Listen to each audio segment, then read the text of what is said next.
El día de hoy nos acompaña el doctor Jorge Mora Moreno, quien es licenciado en Derecho, máster en Derecho Corporativo y doctor en Administración Pública y Políticas Públicas. Todos tenemos deberes. Es por eso que el día de hoy hablaremos acerca de la teoría general de las obligaciones impartida por el doctor Jorge Mora Moreno. Así que veamos primero qué es. Básicamente, la teoría general de las obligaciones es una de las materias que se imparten en la licenciatura en Derecho de aquí de la propia universidad, pero esencialmente la teoría general de las obligaciones es la base fundamental del poder entender lo que es una obligación civil. Una obligación civil como tal, pues es una relación jurídica entre un deudor, entre un acreedor, en la cual el deudor está sujeto para con el acreedor a una prestación o a una abstención, básicamente de carácter patrimonial y con fundamento en ley. Cada cosa tiene una razón de ser, y la teoría general de las obligaciones no es la excepción. Es por eso que ahora hablaremos cómo surgió estas teorías. La teoría como tal se da porque si tomamos en cuenta que el derecho civil, que es de donde emana la propia teoría, deriva a su vez de lo que es el derecho privado como rama del derecho, y al interactuar en ciertas obligaciones los particulares o las personas o incluso personas morales, de esa interacción jurídica, de esos actos y esos hechos jurídicos que realizan, pues emanan o surgen actos jurídicos que dan precisamente como sí derechos y obligaciones para las partes, y dentro de ese rubro encontramos las obligaciones civiles que emanan propiamente de esta relación contractual. A continuación hablaremos cómo se relaciona la ley de la naturaleza con la teoría general de las obligaciones. Acompáñenme a verlo. Básicamente, para que se le considere como una obligación civil y que la propia naturaleza le dé esta característica, se requieren de dos elementos característicos básicos, que es una, que tenga un carácter patrimonial, y dos, que esté fundamentado en ley. Entonces, el hecho de que exista ese fundamento legal y además esa consecuencia del incumplimiento o cumplimiento de la obligación sea valorizado en lo económico, es lo que le arroja en conjunto la naturaleza civil de la obligación. Cada aspecto se caracteriza por ciertos elementos, así que acompáñenme a ver cuáles son las que conforman las teorías generales de las obligaciones.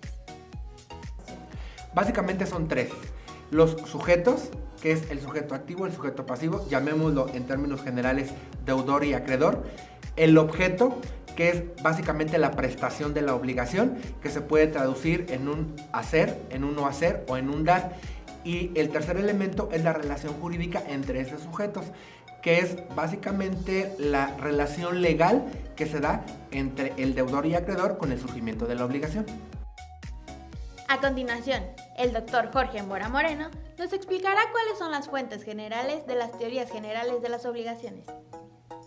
Las fuentes generales de las obligaciones civiles principalmente son los contratos. Nuestra legislación civil de aquí del estado de Michoacán, llámese Código Civil del Estado de Michoacán, enuncia aproximadamente 26 tipos de contratos, y los contratos en sí son la principal fuente de las obligaciones.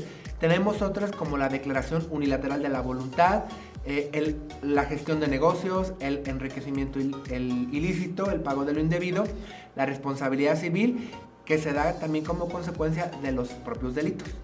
Cada forma de clasificación es diferente, y la de la teoría general también, así que veamos cómo se separan. Se clasifican, como ya lo mencioné, básicamente lo que son en contratos, en gestión de negocios, en declaración unilateral de voluntad y responsabilidad civil emanada precisamente del pago a la comisión de algunos ilícitos.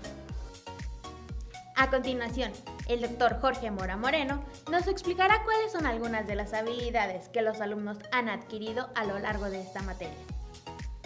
Esta materia es muy importante, bueno, al igual que las demás. Las habilidades principales que los alumnos desarrollan en el transcurso de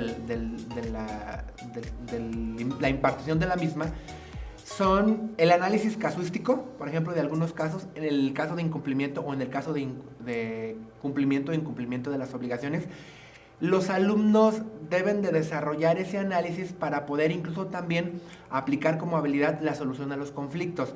Es decir, si al contraer una obligación entre un deudor y un acreedor se suscita un incumplimiento entre las partes, pues el alumno debe de ser capaz de buscar la solución específica, de analizar el caso práctico, de analizar y de poder identificar los derechos y las obligaciones que se generan para de alguna otra manera ejercerlas ante los órganos jurisdiccionales competentes. ¿Cuál es la verdadera razón por la que los alumnos deban tomar esta clase? Es muy importante, insisto, porque si hablamos de derechos y de obligaciones que emanan de los actos jurídicos que cotidianamente se realizan por las partes o por las personas, entonces es indispensable conocerla porque nos vamos a poder dar cuenta que en el actuar precisamente de las personas, en esa interacción que realizan en la vida cotidiana, consciente o inconscientemente se están realizando actos jurídicos contractuales. Entonces, el hecho de que los alumnos los conozcan, inmediatamente deben de darse cuenta de poder identificar esas obligaciones, esos derechos en casos específicos y concretos de diferentes contratos o de diferentes fuentes de las mismas para poder aplicarlas a casos y soluciones específicas. Ahora ya sabes un poco más acerca de las teorías generales de las obligaciones. Así que si quieres saber más acerca de otros temas de tu interés, no olvides seguirnos en nuestras redes sociales como Gente Univa. Yo soy Paola Flores, hasta la próxima.